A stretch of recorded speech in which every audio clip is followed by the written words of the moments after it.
네, 성도 여러분 반갑습니다. 오늘도 같이 경건한 마음으로 하나님 앞에 예배하고 하나님의 말씀 앞에 경배하는 시간 되었으면 좋겠습니다. 우리 다 함께 사도신경으로 신앙 고백드립니다. 나는 전능하신 아버지 하나님 천지의 창조주를 믿습니다. 나는 그의 유일하신 아들 우리 주 예수 그리스도를 믿습니다. 그는 성령으로 잉태되어 동정녀 마리아에게서 나시고 본디오 빌라도에게 고난을 받아 십자가에 못 박혀 죽으시고 장사된 지 사흘 만에 죽은 자 가운데서 다시 살아나셨으며 하늘에 오르시어 전능하신 아버지 하나님 우편에 앉아 계시다가 거기로부터 살아있는 자와 죽은 자를 심판하러 오십니다. 나는 성령을 믿으며 거룩한 공교회와 성도의 교제와 죄를 용서받는 것과 몸의 부활과 영생을 믿습니다. 아멘. 네, 이 시간 우리 하나님의 말씀을 바로 보도록 하겠습니다. 하나님의 말씀은 신약성경 디모데후서 2장 1절에서 7절입니다. 디모데후서 2장 1절에서 7절입니다. 제가 말씀을 봉독해 드리겠습니다. 디모데후서 2장 1절에서 7절 말씀. 내 아들아, 그러므로 너는 그리스도 예수 안에 있는 은혜 가운데서 강하고 또 내가 많은 증인 앞에서 내게 들은 바를 충성된 사람들에게 부탁하라. 그들이 또 다른 사람들을 가르칠 수 있으리라. 너는 그리스도 예수의 좋은 병사로 나와 함께 고난을 받으라. 병사로 복무하는 자는 자기 생활에 얽매이는 자가 하나도 없나니 이는 병사로 모집한 자를 기쁘게 하려 함이라. 경계하는 자가 법대로 경계하지 아니하면 승리자의 관을 얻지 못할 것이며 수고하는 농부가 곡식을 먼저 받는 것이 마땅하니라. 내가 말하는 것을 생각해보라. 주께서 범사에 내게 총명을 주시리라. 아멘. 네, 오늘 이 말씀을 중심으로 제목은 복음을 위한 교회라고 하는 이 주제를 가지고 같이 말씀을 잠시 보도록 하겠습니다. 네, 성도 여러분 평안하십니까? 네, 코로나로 어렵고 일상이 참 어려운 이런 시대를 만났습니다. 자, 교회도 이런 시기에 어려움을 많이 느끼고 있습니다. 모든 교회들이 지금 어려움 가운데 있습니다. 자, 그런 가운데서 오늘 이 말씀을 생각하려고 하는 것은 어떤 상황을 만나더라도 교회가 반드시 해야 할 일이 있다는 것, 그것을 생각하는 말씀입니다. 그래서 제목이 복음을 위한 교회입니다. 하나님의 복음을 증거하는 교회, 복음을 위해서 헌신하고 수고하는 교회가 되는 것, 이것이 오늘 본문의 핵심입니다. 교회는 복음을 위해서 힘쓰고 애쓰는 공동체인데 그런 일을 하기 위해서 힘이 필요합니다. 그 힘은 세상적인 힘이 아니라 은혜의 힘입니다. 복음을 위해서 열심히 사역하려면 교회가 은혜의 힘이 필요합니다. 그래서 오늘 사도 바울은 믿음의 아들 디모데에게 이렇게 권면하고 있습니다. 은혜, 예수 그리스도 안에 있는 그 은혜 가운데서 강해져라. 1절에 그렇게 말하고 있습니다. 이 디모데후서는 사도 바울이 디모데에게 편지한 내용입니다. 디모데는 목사로서 교회 일을 열심히 감당한 사람입니다. 그런데 디모데가 사역을 하다가 지치고 또 피곤하고 또 여러 가지로 어려움을 잘 해결하다가도 육체의 연약함과 혹은 성격이 조금 소심한 성격이어서 어떤 어려운 일들을 감내하는데 좀 많이 수고가 필요하고 힘들어하는 그런 성격이었습니다. 그래서 디모데가 많이 힘을 잃고 낙심하고 지쳐있는 그런 상황 가운데 있을 때 사도 바울이 다시 한번 은혜 속에서 힘을 내라고 권면하고 있는 겁니다. 자, 은혜의 힘을 잃어버리면 사역을 감당하기가 참 어렵습니다. 그러나 내 안에서 은혜가 충만하면 사역에 기쁨이 있죠. 교회도 은혜가 충만하면 사역에 탄력을 받습니다. 그러나 교회도 은혜가 떨어지고 은혜가 약해지고 그렇게 되면 사역의 힘을 잃어버리는 겁니다. 자, 그래서 예수님 안에 있는 은혜의 힘을 얻는 것이 참 소중합니다. 자, 디모데는 성경에 보니까 어떤 사람이었냐면 믿음이 아주 좋은 사람이라고 말하고 있습니다. 고린도전서 4장 17절에 그렇게 말했고, 그렇게 신실한 믿음이 좋은 사람이지만 또 디모데 전서 5장 23절에 보면 사도 바울이 너의 그 약함을 인하여, 육체의 약함을 인하여 포도주를 좀 써라, 약을 좀 쓰라는 뜻입니다. 디모데는 그러니까 아까 서두에 말한 것처럼 육체적으로 조금 약했고 또 성격도 좀 소심해서 상처를 잘 받는 그런 스타일이었던 것 같습니다. 그래서 은혜의 힘이 필요하다는 겁니다. 자, 여기서 우리가 알 수 있는 게 믿음이 좋아도 성격이나 육체가 연약하면 은혜가 약해질 수 있다는 겁니다. 참 그렇습니다. 그래서 영육 간의 강건함이 필요한 거죠. 믿음도 강해야 되고요. 또 육체 혹은 정신, 생각 이런 모든 것들이 좀 다 강해야 정말 힘있게 사역해 갈 수가 있습니다. 자, 그런데 디모데가 그런 연약함 가운데 지치고 약해졌지만 사도 바울은 그런 약함이 문제가 아니라는 것을 체험한 적이 있거든요. 사도 바울도 사실은 믿음이 대단하지만 육체적으로는 약함이 있었던 걸 아시죠? 그래서 사도 바울도 자기의 육체의 가시 문제, 그걸 해결하기 위해서 하나님께 3번이나 기도했다라고 말하잖아요. 그것이 바로 고린도 후서 12장에 나오는 얘기인데, 사도 바울도 이 안질, 막 눈물 흘리고 막 눈이 가렵고 막 이런 참 자기 자신은 능력 있는 사역을 하는데 자기 자신의 이 병은 고치지 못하는 그런 연약함을 가지고 있었습니다. 그래서 그게 항상 기도 제목이었어요. 그래서 이것 좀 치료를 좀 해달라고. 하나님, 내가 덕이 안 됩니다. 내가 다른 사람들은 고치는데 내 자신의 병은 정작 고치지 못하니 다른 사람들이 참 어떨 때는 제 얘기도 하고 그럽니다. 그런 얘기들을 보면서 사도 바울이 많이 이 문제를 위해 놓고 기도했던 것 같습니다. 근데 어느 순간 고린도 후서 12장에 보면 3번을 기도했는데 거기서 응답을 받은 겁니다. 그 응답 내용이 뭐냐면 참 놀라워요. 고린도 후서 12장 9절인데 나에게 이르시기를, 하나님이 바울에게 응답하신 겁니다. 내 은혜가 내게 족하다. 이야, 그 육체의 가시, 안질, 이것이 하나님의 은혜라고 표현하고 있습니다. 내 은혜가 내게 족하도다. 사도 바울은 이 응답을 받고 깜짝 놀랐습니다. 근데 그 다음에 뭐라고 말하냐면, 이는 내 능력이, 하나님의 능력이 약한 데서 온전하여짐이라, 이렇게 말하고 있습니다. 약한 데서 온전하여짐. 그러므로 도리어 크게 기뻐함으로 나의 여러 약한 것들에 대하여 자랑하리니 이는 그리스도의 능력이 내게 머물게 하려 함이라, 이렇게 고백하고 있습니다. 참 놀랍죠. 사도 바울의 이 체험, 내가 약한 문제가 아니라는 것을 깨달은 이 체험으로 인하여서 디모데에게 권면하는 은혜 속에서 강하다. 나도 육체에 가시가 있었고 난 그게 문제라고 생각했는데 문제 아니더라. 하나님이 은혜라고 말했다. 약할 때 온전해진다.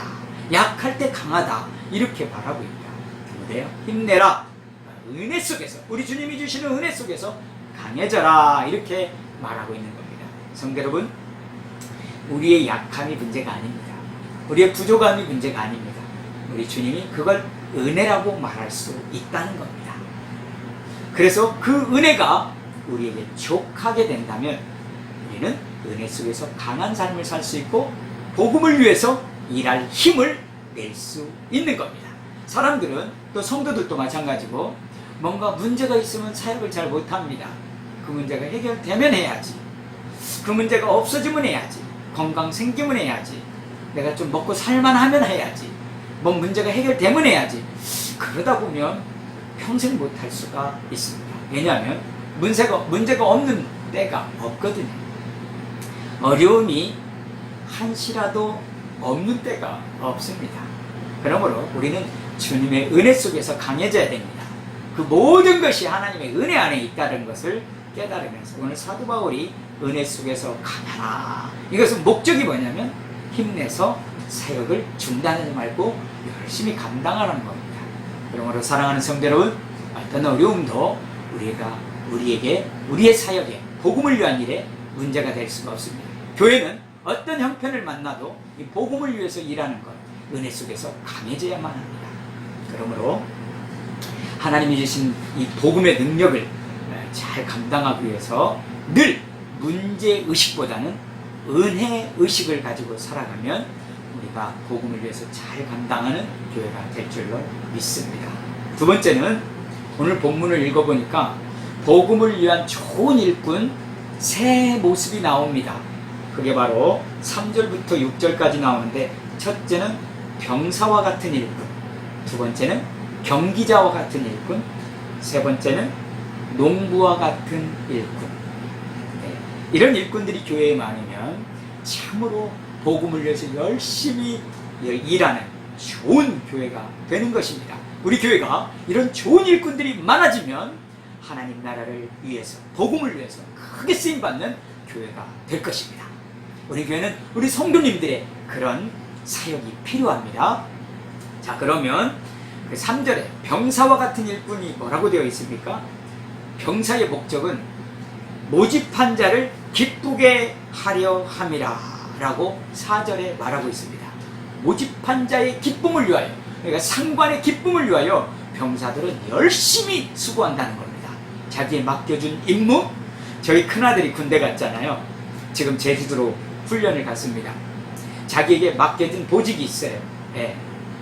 그런 것들을 감당하는데 상관이 준 그 명령, 그 일을 수행해서 상관을 기쁘게 하고자 하는 것이 군인들의 어떤 목적입니다. 그 수고의 목적입니다. 그것처럼 우리를 부르신 예수님을 기쁘게 하기 위해서 우리가 복음을 위해서 사역하는 겁니다.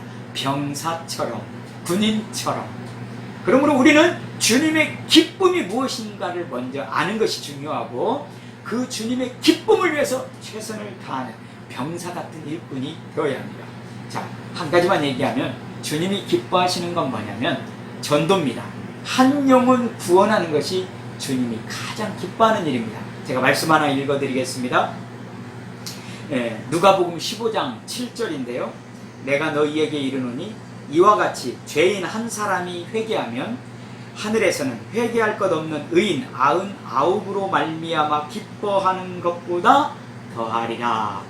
우리 하나님, 예수님의 최고의 기쁨이 뭐냐? 죄인 한 사람이 회개하고 예수님을 믿게 될 때 정말 기뻐하신다는 겁니다. 우리가 복음을 위해서 일한다는 게 뭐냐면 전도, 그리고 한 영혼이라도 예수 믿게 하는 것, 이겁니다. 이게 예수님의 최고의 기쁨입니다. 예수님이 이것을 기뻐하신다면 우리는 주님을 기쁘시게 하고자 하는 이 영혼 구원, 한 사람이라도 전도해서 예수 믿게 하는 것, 이거 이루어 드리는 것이 정말 좋은 병사와 같은 일꾼입니다. 성도 여러분, 저도 전도하려고 열심히 노력하고 기도도 많이 하고 있습니다. 우리 성도님들도 한 사람이라도 예수 믿게 하는, 그 일을 통해서 예수님을 기쁘게 하는 그런 일을 하시면 좋겠습니다. 자, 우리 성도님들이 교회 데리고 나오는 것, 이것만으로도 큰일 하는 겁니다. 그러면 교회는 그들을 더 섬기고 정착하게 하고 예수 믿고 구원받게 하는 것, 이 일을 하는 것, 이게 복음을 위한 교회요 성도가 되는 것입니다. 경기자와 같은 일꾼, 어떤 사람일까요? 오늘 5절에 보니까 경기자는 제일 중요한 게 법대로 해야 된다는 겁니다. 그러면 상을 받는다는 겁니다. 그렇죠. 룰을 안 지키면 경기는 이미 끝입니다. 예, 탈락입니다. 상 없습니다. 자, 경기자와 같은 일꾼은 뭐냐면 법대로 살아가는 것, 곧 하나님의 말씀대로 해야 되는 겁니다. 자, 그리스도의 좋은 일꾼들은 바로 복음을 위해서 하나님의 말씀대로 수고해야 되는 것입니다. 자, 고린도 후서 11장 4절에 보면 만일 누가 가서 우리가 전파하지 아니한 다른 예수를 영을 전파하거나 혹은 너희가 받지 아니한 다른 영을 받게 하거나 혹은 너희가 받지 아니한 다른 복음을 받게 할 때에는 너희가 잘 용납하는구나. 지금 다르다는 게 3번 나왔죠. 다른 예수, 다른 영, 다른 복음. 자, 법대로 하지 않으면 전부 다른 겁니다. 그래서 우리는 복음을 위한 성도, 복음을 위한 교회는 하나님 말씀대로, 우리는 오직 예수, 성경이 말하는 예수님, 오직 성경이 말하는 성령님, 오직 복음, 예수 그리스도를 인한 구원, 이 복음, 이것밖에 우리가 전할 게 없는 겁니다. 다른 것 없습니다. 그래서 우리는 사역의 방법과 내용이 오직 성경, 성경 중심의 사역이라는 것 우리가 기억해야겠습니다. 세 번째, 농부와 같은 일꾼은, 오늘 농부를 보니까 수고하는 농부라고 6절에 표현하고 있죠. 그러면 뭘 받습니까? 곡식을 받는다. 열매잖아요. 왜 농부가 수고하느냐? 열매 때문이죠. 자, 사역의 목적은 뭐냐? 열매입니다. 영혼 구원하여 예수 믿게 되는 전도의 열매입니다. 자, 우리가 열심히 수고하는 이유가 뭐냐? 열매 때문입니다. 한 영혼 구원받으면 하나님 기뻐하시고 정말 하나님이 우리 교회를 복을 주시는 것입니다. 자, 그래서 우리는 한 영혼 구원을 위해서 열심히 사역하는 거예요. 사도가 바울도 보면 갈라디아서 4장 19절에 나의 자녀들아 너희 속에 그리스도의 형상이 이루기까지 다시 너희를 위하여 해산하는 수고를 하노니 그랬습니다. 갈라디아 교회 성도들에게 사도 바울이 내가 해산하는 수고를 다시 하겠다. 한 영혼 변화를 위하여, 한 영혼 예수님 믿고 구원받도록 다시 하겠다. 이런 수고의 결단을 하고 있는 겁니다. 수고하는 농부, 그런 일꾼이 교회에 많아야 됩니다. 한 영혼이라도 구원받기 위해서 열심히 노력하고 수고하는 이런 일꾼들이 많은 교회가 복된 교회요, 하나님이 함께하는 교회가 되는 것입니다. 마지막 한 가지 생각할 게 있습니다. 우리 교회는 복음을 계승하는 교회가 되어야 됩니다. 계승은 뭡니까? 계속 다음 세대로 이어지는 교회랍니다. 우리 세대로 끝나는 교회가 돼서는 안 됩니다.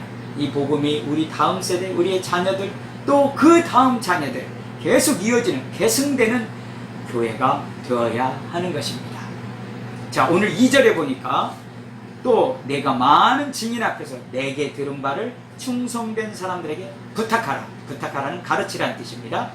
그들이 또 다른 사람들을 가르칠 수 있으리라. 자, 잘 보세요. 예수님께서 사도 바울을 전도했죠. 하늘의 음성을 들려주셔서 그 바울이 디모데를 전도합니다. 디모데가 오늘 또 충성된 사람들을 전도하고 가르칩니다. 그러면 그 사람들이 또 다른 또 믿을 만한 사람들, 충성된 사람들을 또 가르치는 겁니다. 계속 이어지는 거죠. 그래서 그 복음이 지금 오늘날 우리 교회까지, 나에게까지 온 겁니다. 그런데 이 복음이 여기서 끝나면 어떻게 됩니까? 안 되는 거죠.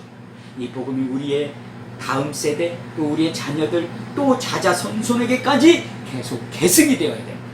이것이 하나님의 뜻이고 하나님이 원하시는 마지막 중요한 부분들입니다.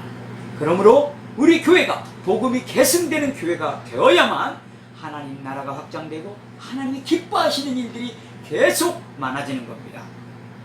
사랑하는 성도 여러분, 나 예수 믿고 끝나면 안 됩니다. 나를 통해서 한 사람이라도, 우리 가족이라도, 또 내 친구라도, 내가 알고 있는 사람이라도 복음이 증거되어져서 그들도 예수 믿고 또 그들을 통해서 또 다음 세대, 또 다음 세대가 계속 계승되어져야 합니다. 우리 교회는 정말 이런 계승의 일들이 잘 이루어져야 되겠습니다. 여기 충성스러운 사람에게 가르치리라고 했는데, 충성스러운 사람은 누구냐면 믿을 만한 사람을 충성스럽다고 하는 겁니다. 다시 말하면 성실한 사람, 꾸준한 사람, 그렇습니다. 믿음에서 가장 중요한 건 뭐냐면 충성된 일꾼입니다. 근데 그 충성된 일꾼이 변함없이 꾸준히 하나님을 섬기는 사람입니다. 그런 사람을 가르쳐서 그런 사람들이 또 다른 사람을 가르칠 수 있도록 하는 것, 이것이 복음의 계승입니다. 우리 교회는 참 믿을 만한 사람들이 많이 있습니다. 지금도 이 직분자 교육이라든지 또 주일마다 매일 말씀을 들으면서 그 복음을 듣고 또 자녀들에게 또 가르쳐 주시는 분들 많이 있습니다. 앞으로 우리 성도님들도 다 같이 이런 복음을 계승하는 좋은 일꾼들이 되었으면 좋겠습니다. 우리 교회가 정말 병사와 같은 일꾼, 경기자와 같은 일꾼, 또 농부와 같은 일꾼 많아서 복음이 계속 흘러가서 다음 세대가 우리 세대보다 더 풍성하고 더 은혜가 넘치고 하나님이 주시는 힘이 넘치는 교회 되어서 하나님이 기뻐하시는 교회, 하나님이 웃을 수 있는 교회 되었으면 좋겠습니다. 그러므로 지금 우리 어린아이들, 제가 어린아이들을 위해서 명상을 만들고 성경 이야기를 들려주고 또 곡을 창작해서 만들어서 이렇게 가르쳐주는 이유는 다른 게 아닙니다. 육체적으로 잘 못 만나니까 이렇게라도 노력하는 부분입니다. 그러나 앞으로 더더욱 이 자녀들이 믿음이 점점 자라서 교회의 기둥 같은 일꾼들이 되어야만 합니다. 계속 가정에서만 할 수 없습니다. 함께 모여서 기도하고 함께 모여서 예배하고 함께 모여서 말씀 배워서 다음 세대가 풍성해져야 됩니다. 우리 교회는 비전이 있습니다. 꿈이 있습니다. 이제 코로나가 점점점 사라지고 또 우리 성도님들이 점점점 힘을 내서 함께 모여 예배하고 말씀을 가르침을 받고 말씀을 또 가르치는 그런 사역들을 감당하면 우리 교회는 정말 주님이 세우신 교회의 존재 목적, 복음을 위한 교회가 될 줄로 믿습니다. 우리 성도님들이 바로 우리 교회의 주인공입니다. 함께 합력했으면 좋겠습니다. 사랑합니다. 축복합니다. 기도하겠습니다. 하나님 아버지 감사드립니다. 오늘도 귀한 말씀 주셨습니다.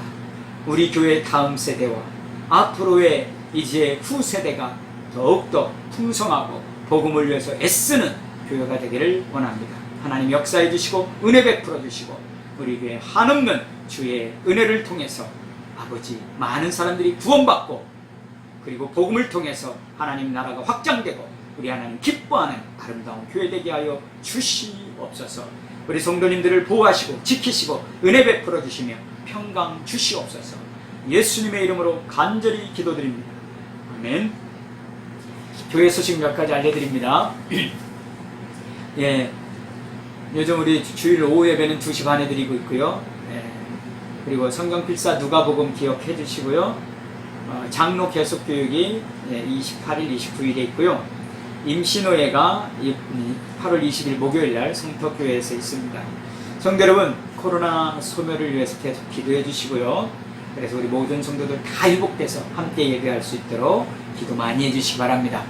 홍수 피해 없기를 바라고 또 더위가 찾아올 텐데 정말 힘내시기 바랍니다. 성도님들 사랑합니다. 계속 기도하겠습니다. 우리 함께 주님 가르치신 기도합니다. 하늘에 계신 우리 아버지, 아버지의 이름을 거룩하게 하시며 아버지의 나라가 오게 하시며 아버지의 뜻이 하늘에서와 같이 땅에서도 이루어지게 하소서.